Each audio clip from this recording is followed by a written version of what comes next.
Hey everyone, today we're going to go through all of the entertainment on board of the NCL Breakaway and give you a little bit of a review and let you know what we thought about it. So let's get into it.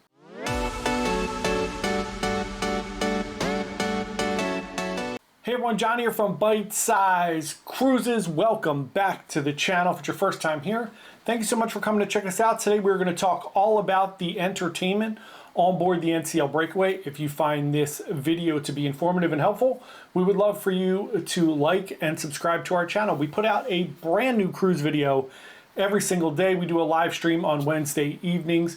We're just here to give you the best information about cruising so that you can plan and go on an amazing cruise vacation. So let's get into this entertainment. I'm going to be a little feisty about this because I'm a little bit passionate about entertainment on cruises. I love to be in the thick of the entertainment. I love production shows. I love theatrical shows. I love the Broadway shows. I love entertainment on board a cruise ship.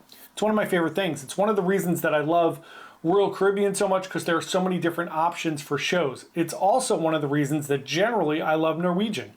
They may not have the same kind of amount of wow that Royal Caribbean does, but generally they have that like one or two great shows on board their ships, like Choir of Man or Jersey Boys or $1 Million Quartet or something, and it just blows you away.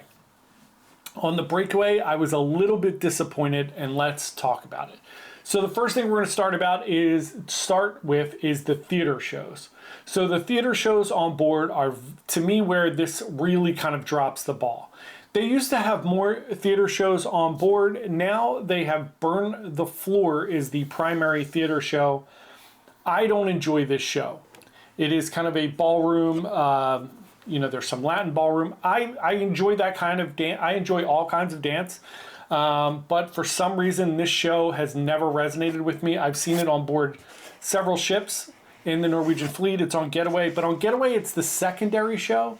So it's not the biggest focal point, and you could skip it because there's $1 Million Quartet, and they had Broadway Unplugged, and they had other things going on in the Illusionarium there. They had the junk show and some other things. So there's so much stuff going on that it's so interesting and fun. And Burn the Floor is just not, to me, like a headliner show.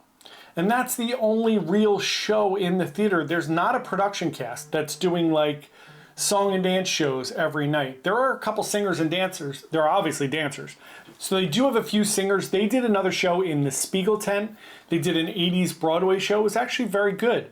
There's just not a ton of entertainment going on around the ship. The other show that they do in the theater is Wheel of Fortune. Now, the concept here is pretty fun, right? If you've seen Wheel of Fortune, it's a fun show. I've seen Price is Right on board Prima, and that is amazing. It's amazing to have that game show. I've seen Family Feud on Carnival. Amazing. For some reason, Wheel of Fortune just doesn't bring in the crowd that those other game shows do. I'm not sure why, but here's a couple of my kind of touch points on it. One, they charge you to play. I don't love this. I get it. It's similar to bingo, but it's like $40 for like 3 shots. And again, that gives you an opportunity to get called up on stage, which is great.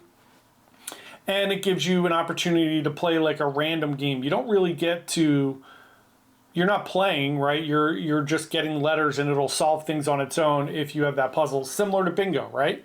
So I don't love that, and I think because of that, it doesn't do as well. Also, I was on Encore, and then I was on Breakaway, and then it's the same exact Wheel of Fortune. Like, come on, guys. We're billion-dollar companies here.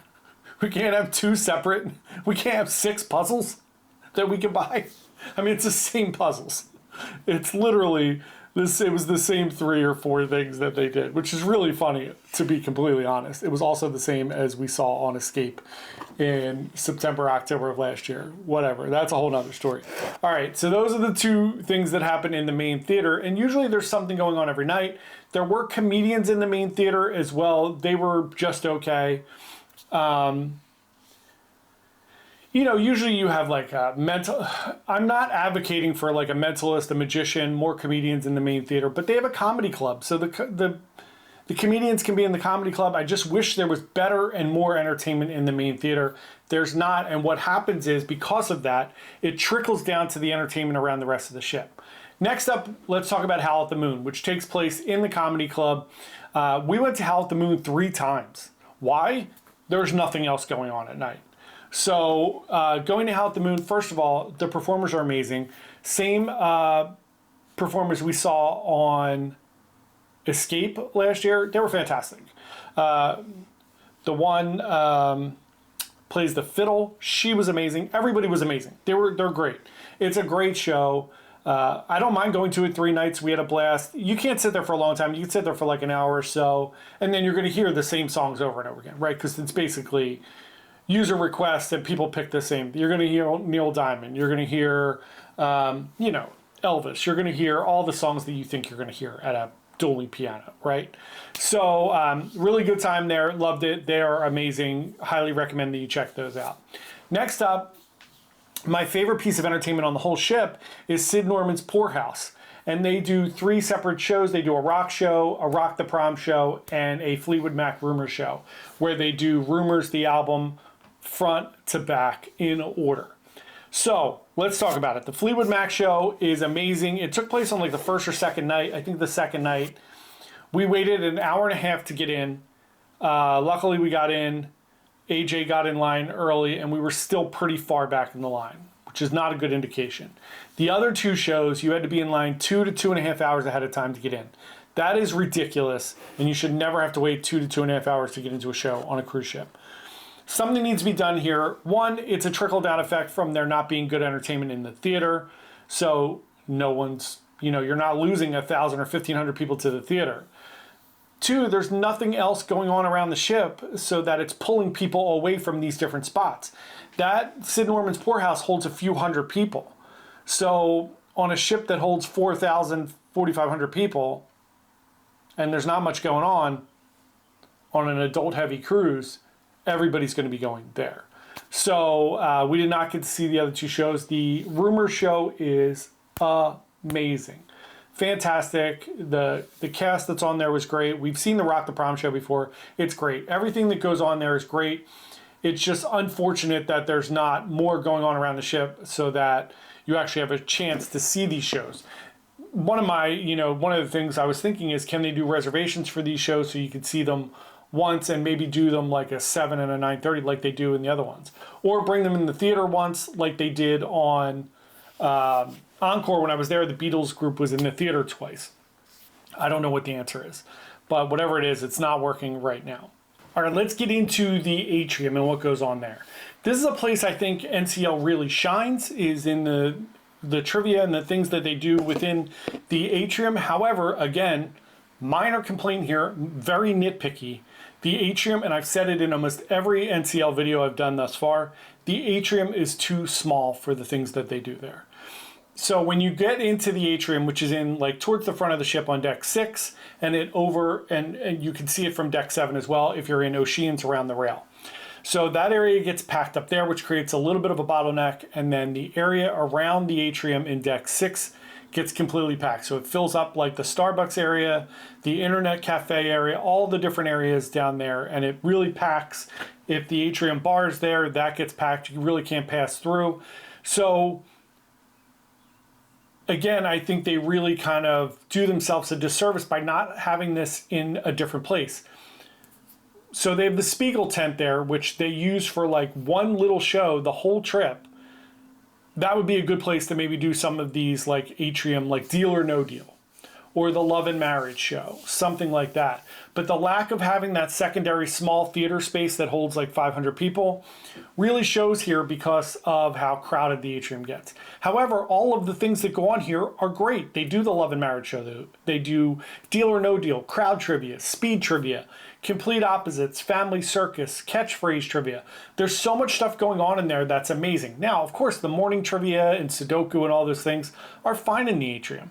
Those things don't get crowded, but those bigger game shows, especially like Deal or No Deal, the Love and Marriage show, those things do get very crowded, and having those in a different space would be very helpful. I just don't know what to do because that Atrium gets so crowded. So next up, let's talk about the theme parties. I had a good time at the theme parties. They're not, look, this isn't Carnival. It's not one of those ships that gets super crowded for the sail away or the theme parties. The 70s party is fun. It's in Spice H2O. It's a good spot for it. It's outside. I think my biggest complaint with these parties is they are late. They're at like 10:30 at night, which I guess is fine. It's the same time the Royal does them on the promenade there, and they do really well on Royal. But that is a more contained area, so if you have a few hundred people, it looks really crowded. If you have a few hundred people on the Norwegian one, it doesn't look as crowded. It's in a big open space. But the 70s, 80s, 90s party, all of them are really fun. They do the Thriller dance, of course. You know, they have the ABBA party before the 70s party. It's all fun. All of those are good. I have no complaints there. We talked about the comedy shows. They were okay. Not great. Not awful. Encore was really good when I was on Encore. Carnival was spectacular when I was on Carnival. And then the ship musicians around the ship were all pretty good. There's just not a lot going on. There's like a piano player in Shakers, which is the martini bar. And then you have some musicians in the Atrium some nights and up on the pool deck. Other than that, that is our entertainment review. It's something that I'm super passionate about, and I hate to be nitpicky, and I'm sorry for being nitpicky. But I just want it to be great because I love Norwegian. I love these ships. And the entertainment was a little bit disappointing on Breakaway. That's my review. Let me know in the comments below. Have you been on Breakaway recently? What did you think about the entertainment on there? Let me know. And we will see everybody tomorrow. Thank you for watching and happy cruising. Bye.